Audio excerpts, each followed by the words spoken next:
Your brain, it's a lazy bastard. It's like a spoiled child that keeps reaching for candy instead of learning to cook. Candy is dopamine spikes, empty, quick, fake. Cooking is the slow alchemy, struggle, sweat, patience and art. Which one makes you strong? Which one makes you soft and sick? Now imagine this. You're on a cooking show. The host says, cook anything you want. And what happens? Contestants freeze. Blank stares. Unlimited possibility becomes a swamp of indecision. But then the host drops the hammer. Cook with these 3 ingredients only. Suddenly, magic, creativity awakens. Restrictions birth genius. That's dopamine's truth. Too much freedom, and life feels like psychedelic apathy. Endless potential, 0 point. No chase, no reward. But with self-imposed restrictions, with rules, with challenge, you carve meaning into chaos. Hacks are horseshit. Discipline is the only hack. Every decision you ever made went to your unconscious first. You don't live in reality. You live in your filtered hallucination. The autonomic system is the bouncer at the door. If it doesn't approve, nothing gets in. Think of a noisy party, hundreds of voices. Then someone whispers your name across the room. Boom! Your brain cancels the noise. That's how self-obsessed we are. Which means the fastest way to someone's trust is to echo their own words back. Their words are dopamine candy for the nervous system. This is why the most powerful words any human can hear are the words they just said. Mirror their posture, tone, rhythm. Repeat their words sincerely until their convincer strategy clicks. Watch how their defences melt, because nothing feels safer than being seen and heard. But remember, if you use this as a trick, they smell it and resist. If you do it from curiosity and care, it becomes truth. Thought is geometry collapsing into form. Projection meets reception, creating interference. That interference pattern is your belief. If you fight someone's belief head on, you shatter the triangle and lose the form. But if you mirror their structure and adjust the angle slightly, you reshape the whole geometry without breaking it.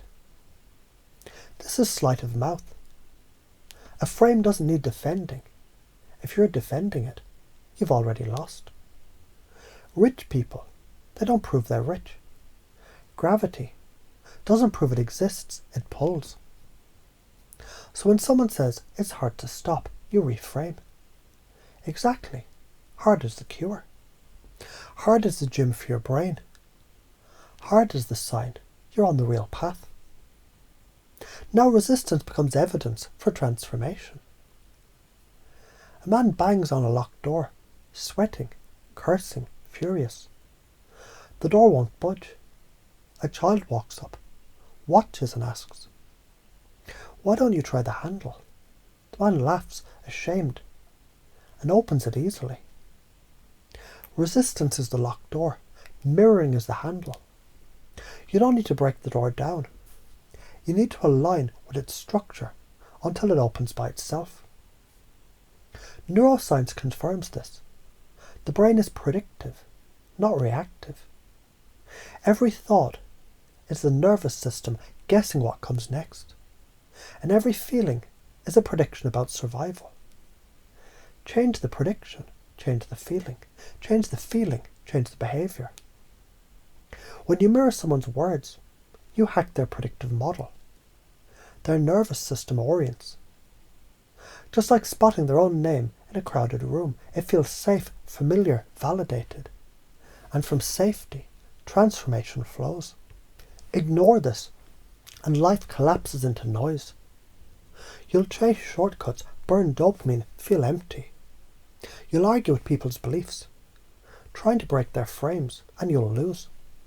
Or you keep banging on locked doors until your fists bleed.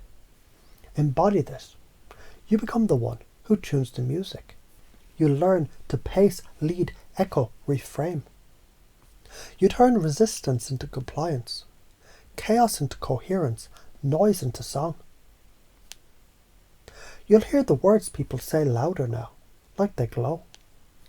You'll mirror their language naturally without thinking, because your nervous system already knows how to echo.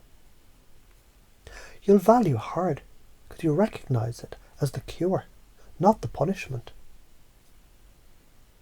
You'll self-impose limits that sharpen you, instead of chasing hacks that soften you.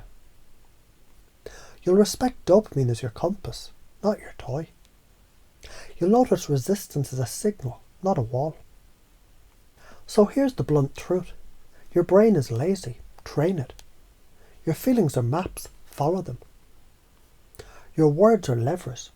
Echo them. Your struggles are workouts. Embrace them. Dopamine, tuned by hacks, is noise. Dopamine, tuned by discipline, is music. And that music, that's the rhythm your DNA has been waiting for.